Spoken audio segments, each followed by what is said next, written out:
today I'm very excited because in this special interview, we will be talking about self-acceptance. And to help me today in my mission, I have my good friend Sanjib. Sanjib, how are you doing today? I'm very well, Riyadh. How are you, my brother? I'm good.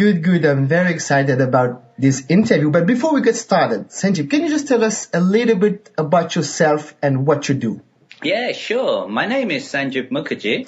I live here in London and I actually run a website, a venture called mywisdomclub.com.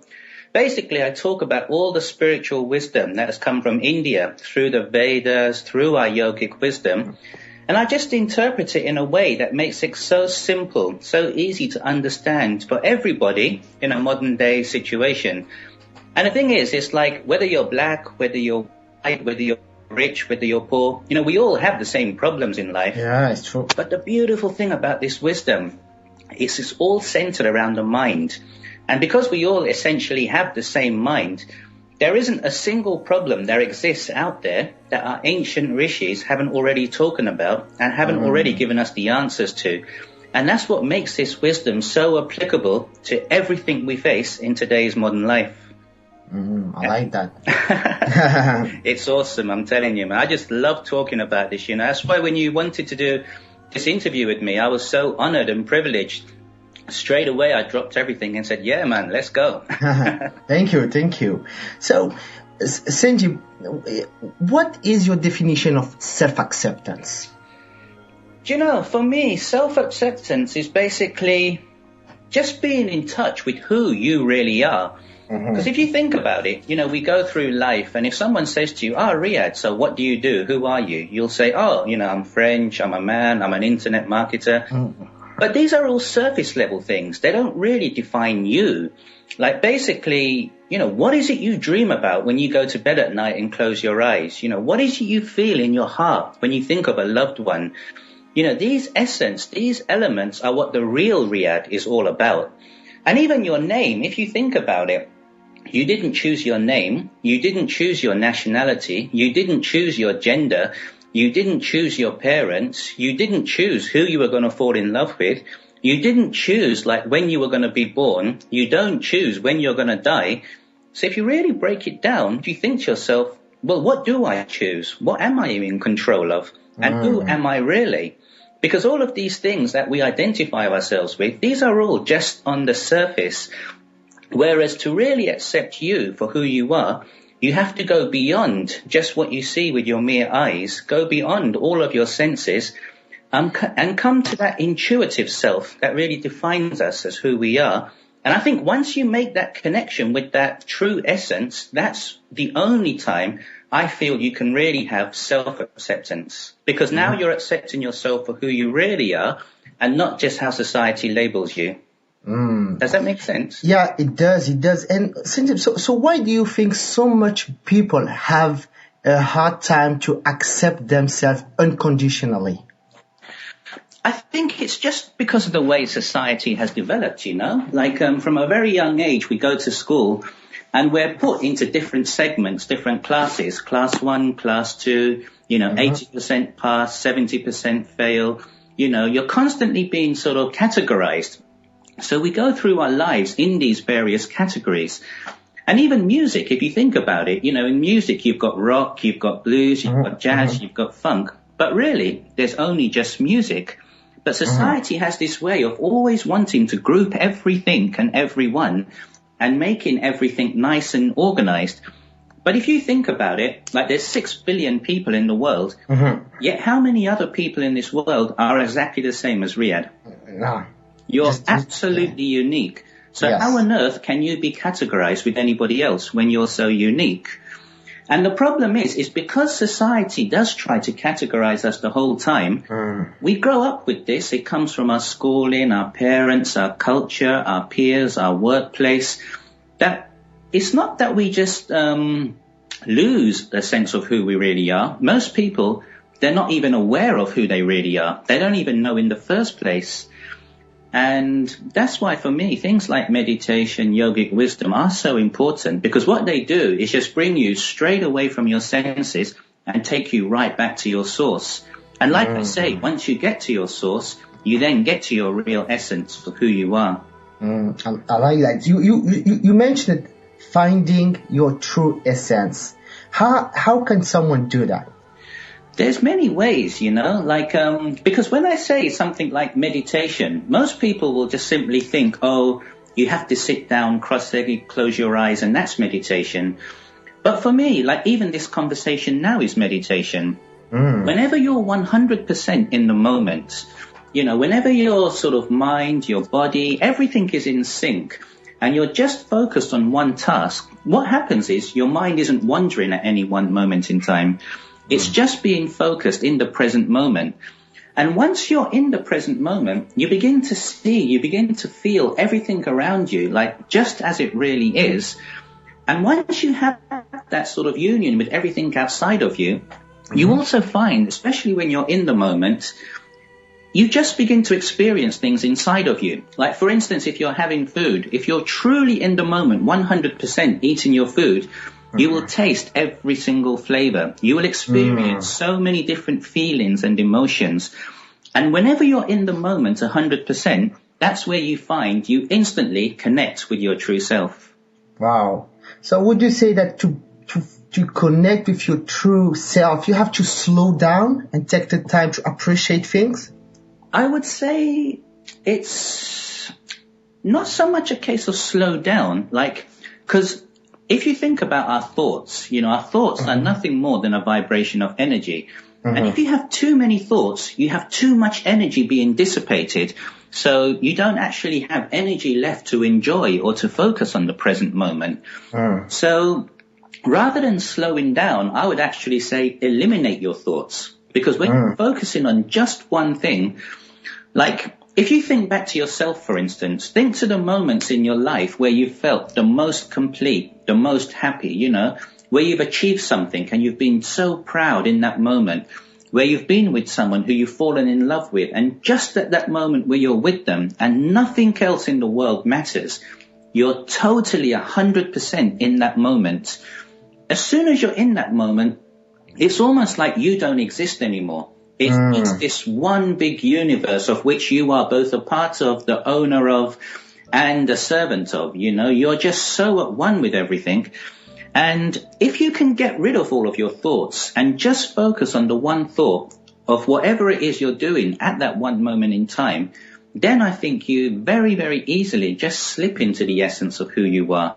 So rather than slowing down your thoughts, I would just say stop them altogether. And maybe focus on the one thing that matters the most.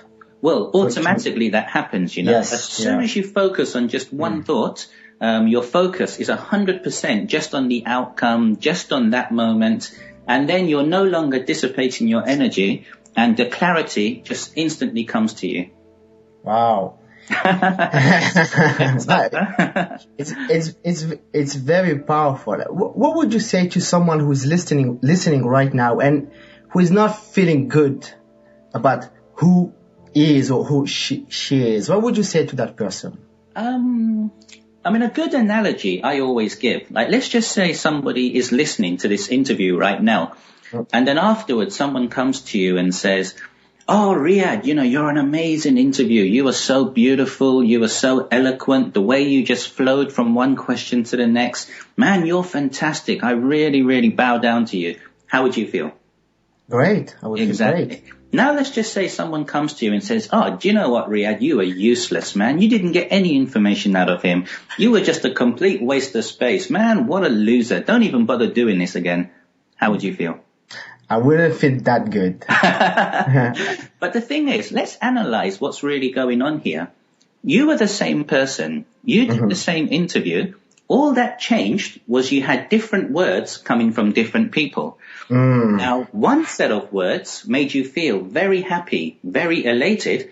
Another set of words made you feel really sad, very depressed. Yes, it's true. But the thing is, when did you, I, all of us become such a puppet that we would give control over all of our emotions, all of our happiness to somebody else, and even worse than that, just to somebody else's words? So they can say a few good things, they can make us be happy, they can say a few bad things and make us feel bad, But why on earth are we giving them so much importance in the first place? And most people, if you analyze it, they feel bad about themselves is because of the way they think society perceives them. You know, somebody is only poor because somebody else is making you feel poor.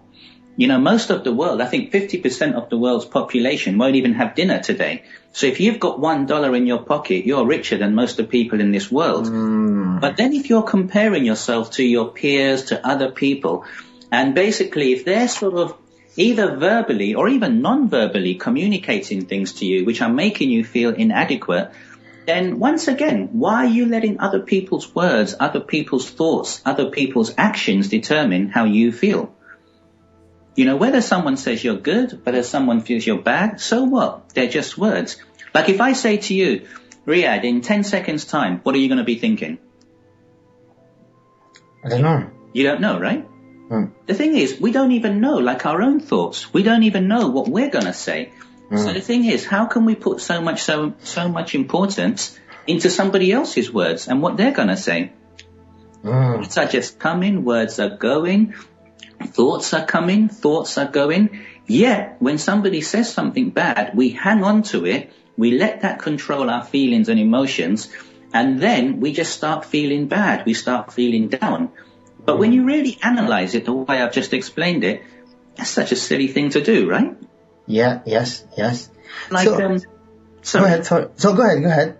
No. So I was saying, so, you know, coming back to the original question of self-acceptance, I mean, really, once you are firmly rooted in yourself, who you are, what you are, whether somebody else says you're good, whether somebody else says you're bad is totally irrelevant. It's only when you're not really confident in yourself and you haven't connected to yourself that you start giving other people, and more importantly, other people's words, much, much more importance than they're really due. Wow. So I know you said that meditation is very powerful, and I believe in that. So can you just tell us how meditation can help you find your true self?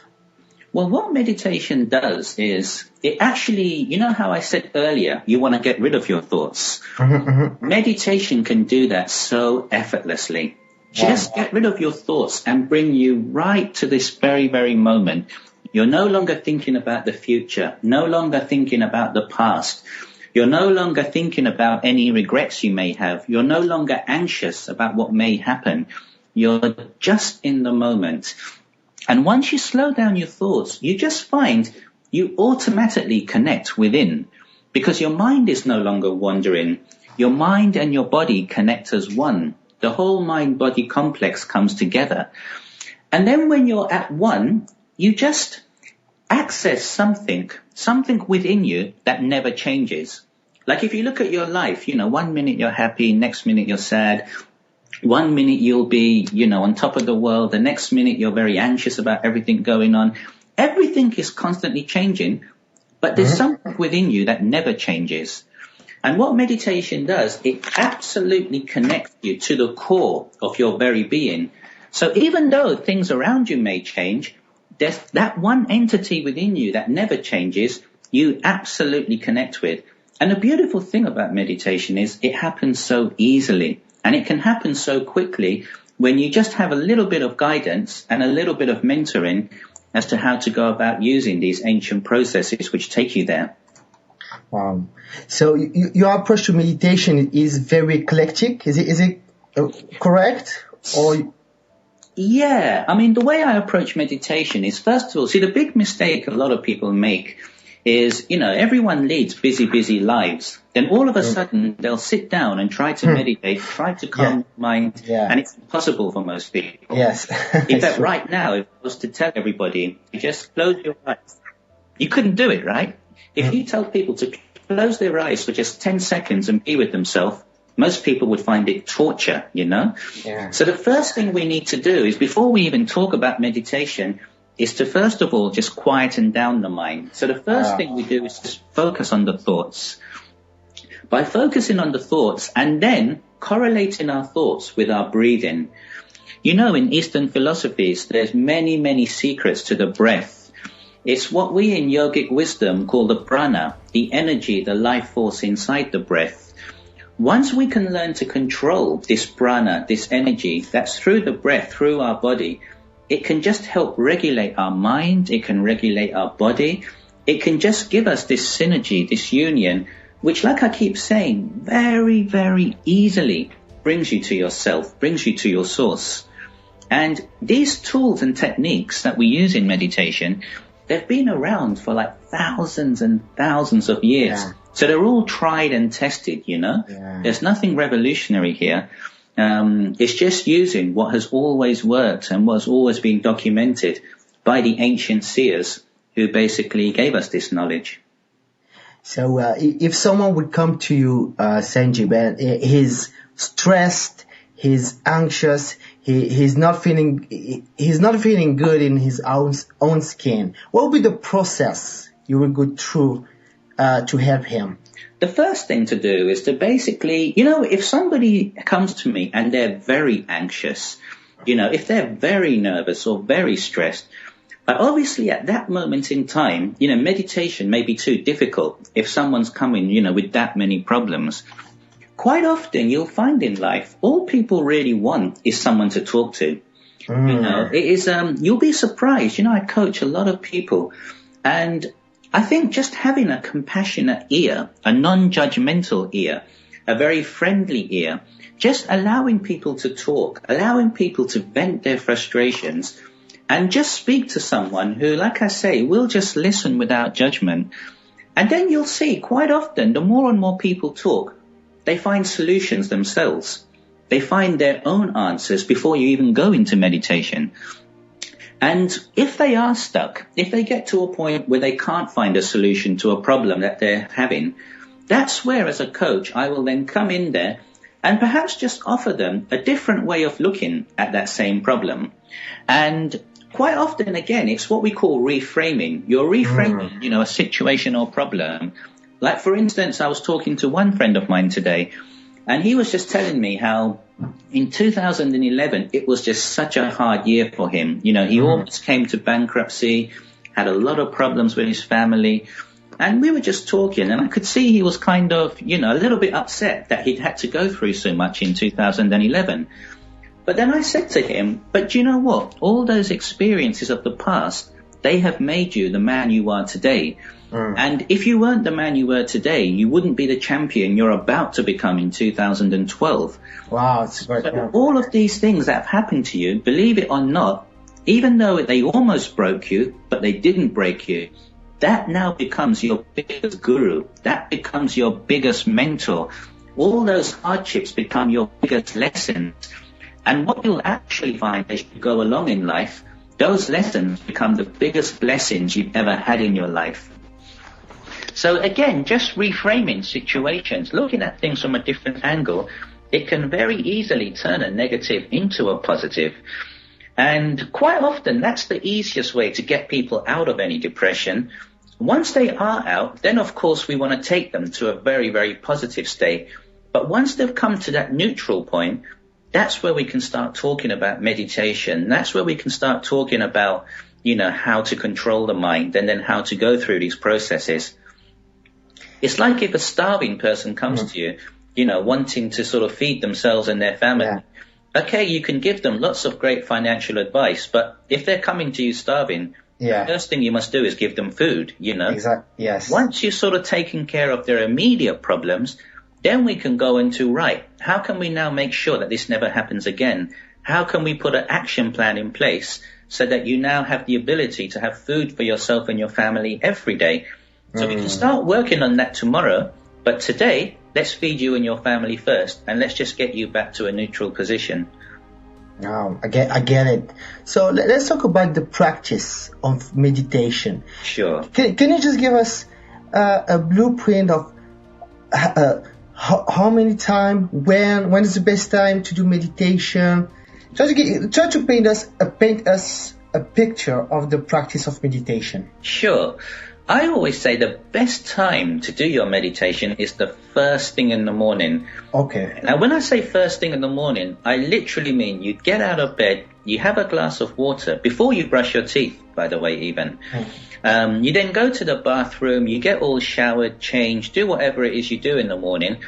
And then, don't turn on your computer, don't turn on your phone, don't do anything. Just devote a few minutes a day just to yourself. So just simply sit somewhere quietly where no one will bother you. Now try and sit in the same place every day. Because what happens is, our mind is a very fickle instrument and it's a creature of habit. So once it starts identifying a place as, that's my meditation spot, as soon as you go and sit down, automatically your mind will start going into a meditative state. Just simply because of the way habitually we are set up. So then you want to sit down just for a few minutes, close your eyes, just observe your mind. Like I always say, imagine your whole forehead as a movie screen. Just observe your thoughts. Don't try and stop any thoughts. Just let any thoughts come, let any thoughts go. Observe everything. And like a movie screen, you're totally detached from the thoughts. You're just watching your own mind. And you'll find that as you start watching your thoughts, they very, very naturally start to slow down. And then once they do start slowing down, start taking your attention to your breath. So as you breathe in, you just focus on the breath going through your nostrils, down your body. As you breathe out, just picturing your breath going right through your head and coming out the same nostrils. And just keeping your attention on your breath, you'll just see your mind starts to slow down. Your whole body starts to slow down. The breath begins to take over your body. And again, I keep coming to this same word, very, very easily. Your mind, your body comes to a rest. And just 5-10 minutes meditation a day will give you so much energy. It gives you so much passion, gives you so much energy. I mean, 20 minutes deep meditation is the equivalent to 8 hours of sleep. Wow. So you can imagine just what an impact that has first thing in the morning. And you watch, once you start meditating, if you then basically, the days you do meditate, magic will happen. The days you don't meditate, you will notice the difference in yourself. Okay. Well, so you recommend, you can start by just 5-10 minutes. It's okay. Absolutely. In fact, at the moment, I'm producing a meditation product to help guide people. Because in the beginning, it's very difficult to start unless you have somebody talking to you. Because our mind is always, so busy with so many different things. You may start thinking, okay, I'm going to focus on myself. But then very quickly you'll start thinking about, I've got to do this work, and I've got to do this, I've got to do that. That's why it's like anything, whether you're in the gym, whether you're doing your business or with your meditation, it's always good to have someone just to guide you in the beginning, simply because it will just help you keep your mind focused without you having to worry about anything. Somebody else is doing all the focusing for you. Yeah, it makes sense. In your experience, what are some of the myths and misconceptions about meditation? I think some of the biggest myth about meditation is most people, especially here in the West, when you talk about meditation, they may have images of, sort of big, hairy, bearded men with flowers in their ear and sandals. Just wishing for everything without taking any action, Whereas you know me and other people who know me, I call myself the yogi warrior. I am the most competitive person you'll ever meet. I'm like a fierce battler with everything we do in life. But the thing is, I've never lost my temper in my life. I am always calm, always centered. And meditation does that. I think it's a big misconception that meditation makes you soft. It actually makes you strong. It makes you a warrior. I've been teaching meditation to a few people recently who are fighters themselves. And one of them was telling me after just a few days of meditating, he's been doing his personal best, on the bench press. He's been able to train much harder and much longer with much intensity. And that's what meditation is. There's nothing soft about it at all. So what I understand is that anyone can benefit from meditation. Business people, athlete, at-home mother. Absolutely. Just about anyone who has a mind can benefit from meditation. It's clear then. Absolutely. And the beautiful thing about this meditation, it has no regard for your age, your sex, your color, absolutely nothing. Because again, coming back to what we spoke about in the beginning, self-acceptance, when you accept yourself for who you are, you just are. You know, it's not that you're white, I'm black, you're man, I'm woman. It's none of this. You just are. You were here long before your body was. You'll be here long after your body is. And that essence of who you are is what meditation connects you to. And that's what makes this so universally beautiful and powerful. Wow, very powerful. Sanjib, thank you for your time. Where can people find more about you? If you come onto my website, www.mywisdomclub.com, that's mywisdomclub.com. There you'll find lots of information about, my products, my seminars, my coaching, or even if you just want to come and read all the articles for free. I try and update it as often as I can. Sign up to my newsletter. If you've got any questions, you can get in touch with me. A great bunch of people, it's a great tribe building up at mywisdomclub.com. Anybody and everybody is all welcome to join, all welcome to come along. And you can just learn more and more about anything you like. Okay, mywisdomclub.com. Sanjib, thank you for your time. Thank you very much, Riyadh. Talk to you soon. Take care, buddy.